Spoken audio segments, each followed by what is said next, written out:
elections have helped move it towards democracy. But the ongoing violence, extremism and chaos still threaten the nation's most vulnerable citizens, women and children. Amid this turmoil, many courageous Iraqis are striving to protect their human rights.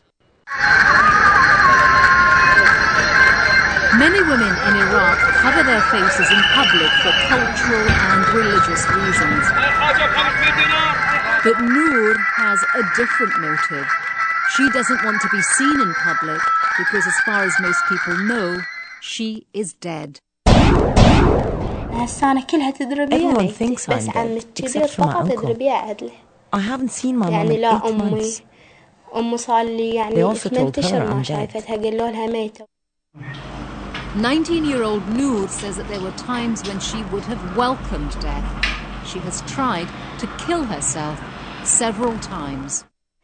I used to bring a knife to cut my arteries, or I would soak myself with gasoline. All I needed was the lighter to set myself on fire. Noor is a young woman with virtually no legal rights in a country still struggling after the fall of Saddam Hussein. But she found a champion among the activists who are working to transform Iraq into a nation of empowered citizens. She now has the courage to tell her story.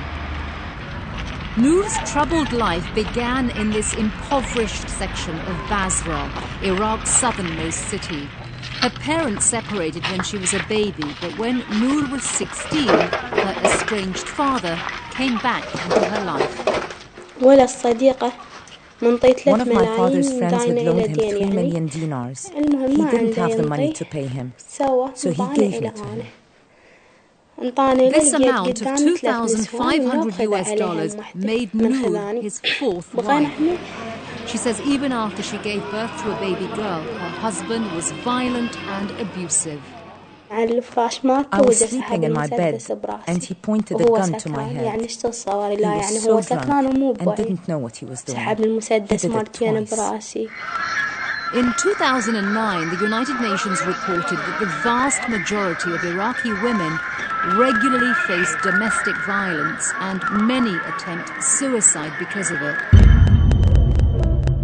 But as bad as things were for Noor, they were about to get much worse. When her husband spotted an unfamiliar number on a mobile phone, he accused her of calling a male stranger. I kept swearing that nothing happened, but he didn't believe me. Noor's husband returned her to her father's house and vented his anger on her. He beat me so hard that my skin split open and my blood splattered all over. Noor's father was prepared to execute her for dishonouring the family, but an uncle stepped in and pleaded for her life. Still, her father told everyone he had killed her to preserve the family honour. So Noor was forced into hiding and her baby was taken from her. At this, the darkest moment of her life, Noor had a stroke of luck. Her uncle found someone to take her in, Fatima El-Bahadli, a women's rights activist who opened her home and her heart to Noor. She is my daughter, and she will stay my mom. Why are you crying? I want you to be strong. After so much pain, Noor finally feels loved and protected. I feel a mother's love. I haven't felt that for a very long time. Fatima advocates for Iraqi women to have a greater say in their lives, especially those who, like Noor, grew up in a conservative region of the country. There are practices of great oppression against women in those areas, so the women and children do not get educated. What's more, they have outdated traditions, such as tribal killings and revenge killings. As a result, women become victims. Fatima's mission is to help those women through her center, Al-Firdaus, which is supported by the United Nations Democracy Fund. We help women by providing educational and awareness programs that tell her that she has rights. Al-Firdaus fights for laws to protect the civil and religious rights of all Iraqi women and children. I have 10 cases of women who got married only according to Islamic rules, but not legally. They have children, but because the marriage is not registered, these children cannot get legal documents, so they can't go to school. Fatima Center is part of the Iraq Civil Action Network, or ICAN, a coalition that promotes democracy. Democracy in Iraq will take a long time and will require everyone's efforts. Wayi Al-Jibouli, an attorney, heads ICAN. Also funded by the United Nations Democracy Fund, it trains men and women to add their voices to Iraq's fledgling democracy.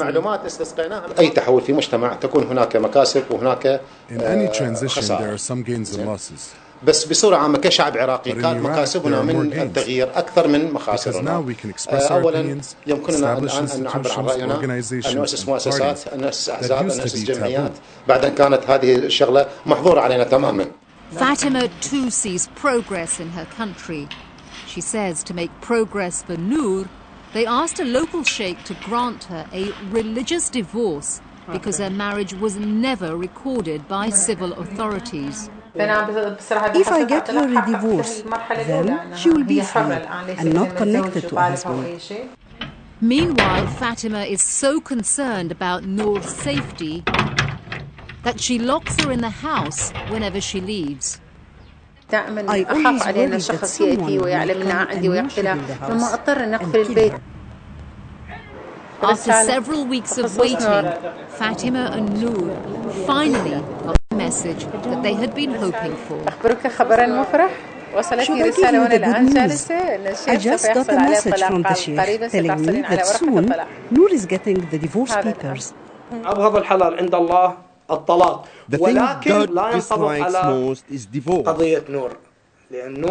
But it doesn't apply to Noor because she is a young girl who was abused by her father and then by her husband. Sheikh Saad Al-Husseini says Islamic law does not sanction a marriage like Noor's. Islam orders a man to respect the wife. But if I start abusing her by hitting her and starving her, this is not a marriage. But Noor is still waiting for justice. Her father and husband were recently imprisoned for counterfeiting and other illegal activities. But they have not been held accountable for their brutality towards her.